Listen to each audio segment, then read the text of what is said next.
Hey everybody, I'm Lynn. Welcome to A Bit of Birdsong. Do you ever see something over and over again in crafting and it's like it's not even on your radar? You see it, but it doesn't really resonate with you, so you never experiment with it, you don't bring it into your journals, and then all of a sudden you notice it one day and you think, I have to make this, and I'm gonna have to make some paper ruffles. I don't know how I have missed the fun of paper ruffles, especially as much as I love to sew and put ruffles on the altered clothing that I make. I have got some ideas for how I want my paper ruffles to look, and I thought I would just turn the camera on and say, let's make a paper ruffle.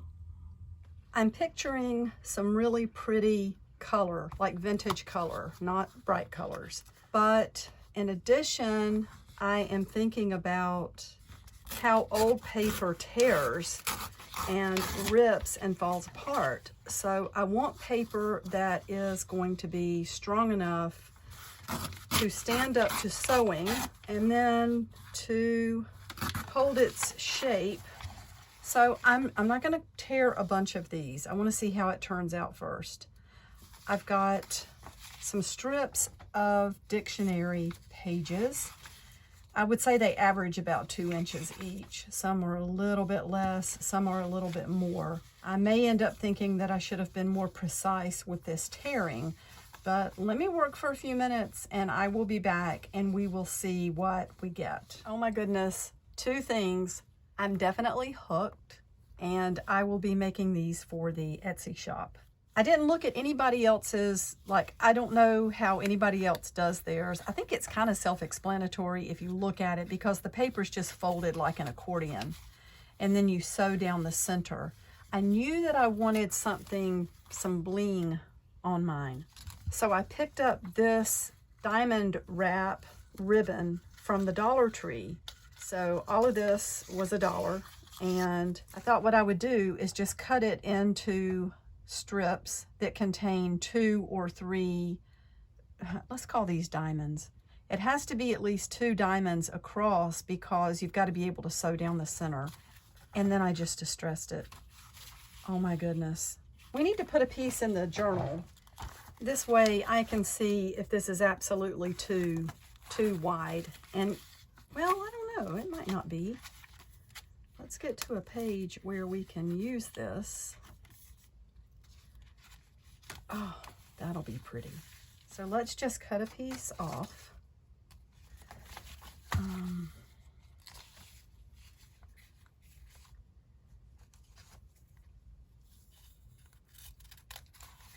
Maybe right there. We'll turn it this way so that the words are right side up. Then let's just glue this into place. Oh my goodness. I'm in love. How did I not notice, really notice paper ruffles all this time? It's kind of crazy. Let me show you how I did this. Let me show you how I folded. We're going to put this where it can dry. If you could see this workshop, it's crazy. So the first thing I did was tear off the blank or just plain piece of paper at the top. And I just folded down. So like my right hand is here, I'm picking up on the right side, folding and laying it down over the left side. So it's a little bit like an accordion, but you're moving it down a little bit every time. And I don't think this part has to be perfect. I don't think it should be perfect, because this needs to feel organic and old, and it needs to have some body, you know. You can see where I've already cut off of here. Let's go ahead and cut the rest of this. This one is 3 across, but I don't know, I don't think I want to use 3 across, and I will tell you why. I think what would happen is that if I made a stitch down one side in between the little gems, I think I might have to go back and put a second stitch on the other side, which you can definitely do. But I think if you don't do that, this might stand up a little bit.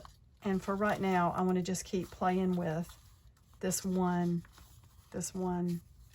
strip, one stitch down the center.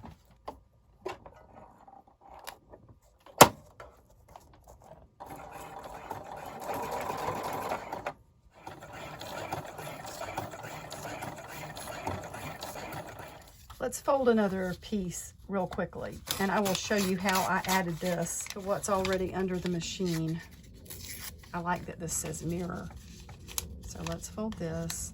You know, one thing you might want to think about is, even though it doesn't have to be perfect, the straighter it is, the straighter the overall piece is going to be. And, you know, if you're going to put it along the edge of a page, that is just something to think about.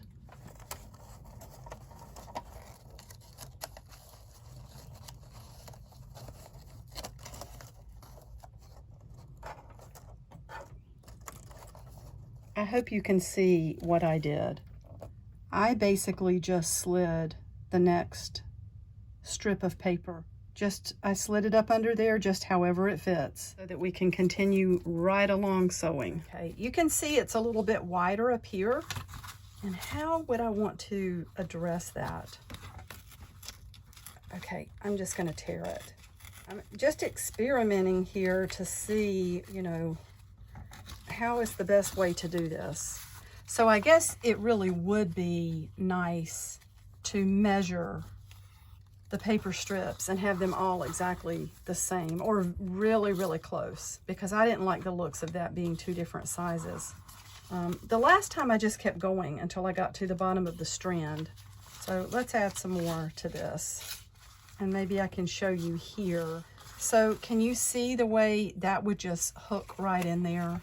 You can just put that piece, just work it right in, and then, you know, you're just going to keep on sewing. I can definitely see, do you see the difference here? I did just hook them together, but I don't think I got that part underneath the fold, but that's fine. I still like that.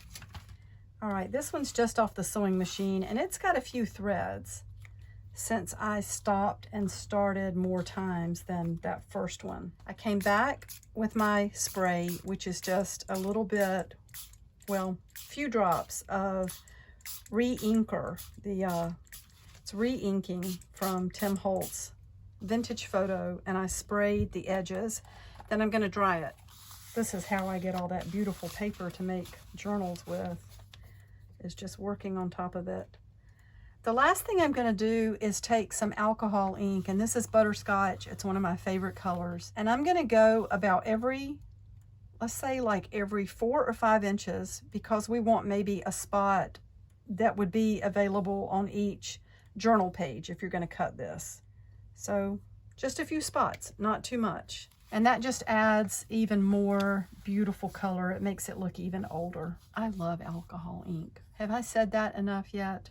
So this has been my project for today, and let's pull this out again and see how that looks. Oh my goodness, I love that. Again, I have no idea how this has not really truly caught my attention until now. I knew I wanted bling on mine when it hit me that I wanted to make some. So that's my little craft project for today. You can expect to see these in the shop really soon. Thank you so much for watching. I will be back soon. Remember to subscribe and like this video if you've enjoyed the content. Bye for now.